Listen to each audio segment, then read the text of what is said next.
Alors voilà, on va commencer par la première question de langue.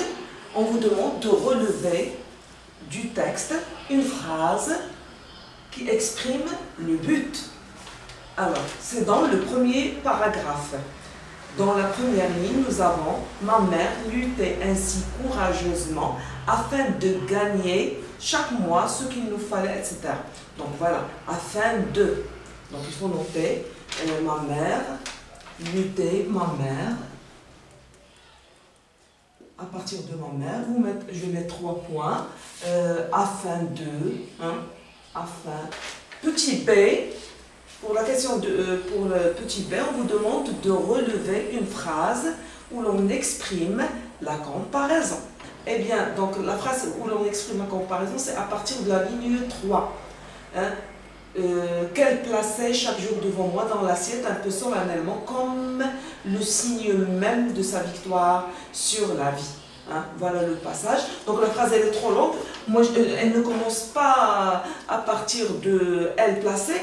Je vais mettre 3 points. Elle plaçait avec 3 points et je mets comme.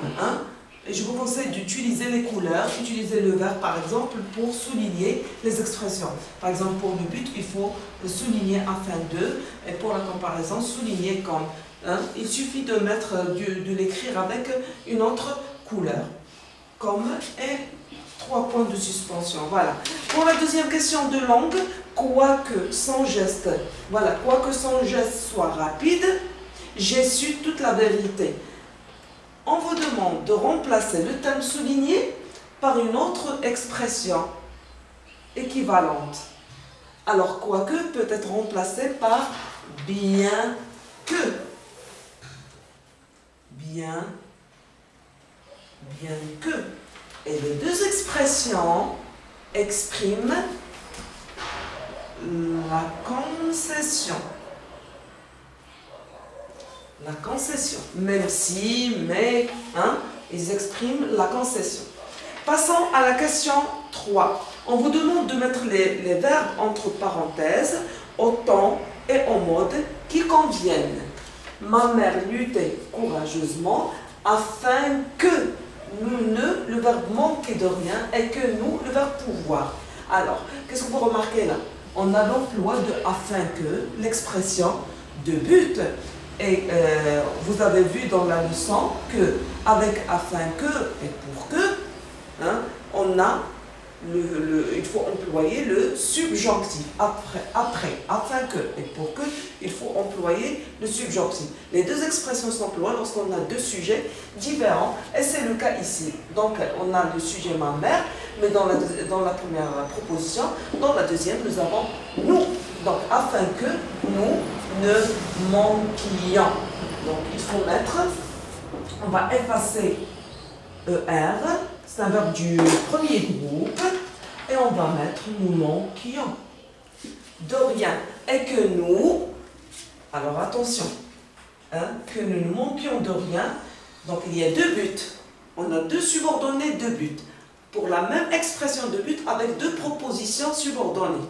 Donc, nous ne manquions de rien et on a la conjonction de coordination ici, ça veut dire que puisque ce verbe est conjugué au subjonctif, le deuxième verbe aussi, le verbe de la deuxième subordonnée, lui aussi doit être conjugué au subjonctif parce qu'on a afin que nous ne manquions de rien et afin que nous, alors le verbe pouvoir, alors il change, c'est un verbe de troisième groupe, il change complètement, presque, son radical change, donc là, vous devez maîtriser la conjugaison de ces verbes. Puissions, puissions.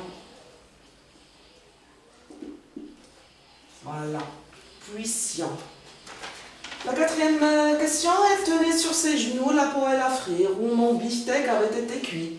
Elle en essuyait soigneusement le fond graisseux avec des morceaux de pain qu'elle mangeait. Là, on vous demande de dégager quel est le champ lexical développé dans cette phrase. Eh bien, d'abord, c'est quoi le champ lexical? Le champ lexical, c'est l'ensemble de mots qui peuvent être des adjectifs, des noms, des verbes qui appartiennent à la même thématique, au même thème, qui tourne autour du même thème. Alors, quel est ce thème?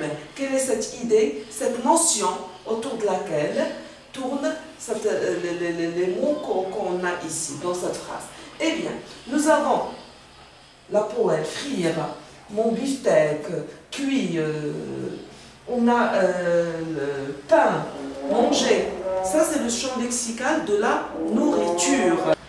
Quant aux deux mots qui appartiennent au champ lexical qu'on peut retenir de cette phrase, bien sûr, il y a plus de deux mots, mais les deux mots qui sont clairs qu'on peut retenir, on a beefsteak, on a pain. Hein? On peut également relever cuit, frire aussi. Pour l'avant-dernière question, à savoir 5, alors là, on vous donne une phrase. J'avais su toute la vérité, j'aurais partagé mon beefsteak avec toi. Alors, qui parle? C'est le narrateur. Le narrateur. À qui s'adresse le narrateur? À sa mère, bien sûr. Sa mère. Quel est l'acte de parole accompli par le narrateur en disant cette phrase? Eh bien, qu'est-ce qu'il a exprimé, si vous voulez? C'est l'hypothèse. Si j'avais su, donc on a l'hypothèse. Le moyen utilisé, c'est si. Voilà. La dernière question, relier les deux phrases suivantes de manière à exprimer une concession suivie d'une réfutation. La mère du narrateur ne disait pas toute la vérité, c'était dans l'intérêt de son fils. Donc, pour exprimer une concession suivie d'une réfutation, alors, l'idée qu'on admet, la mère du narrateur ne disait pas toute la vérité. On peut utiliser « certes ». C'est vrai que. Hein? Donc, certes, la mère du narrateur ne disait pas toute la vérité. On peut mettre là « certes ». Hein? Et on écrit la mère du narrateur. La mère du narrateur ne disait pas toute la vérité, virgule, mais, ou bien, toutefois, cependant, hein, ce sont là les expressions qu'on peut utiliser pour réfuter, rejeter. Voilà, donc le traitement des questions de langue prend fin. Donc je vous vois dans la prochaine vidéo pour traiter l'expression écrite. Au revoir.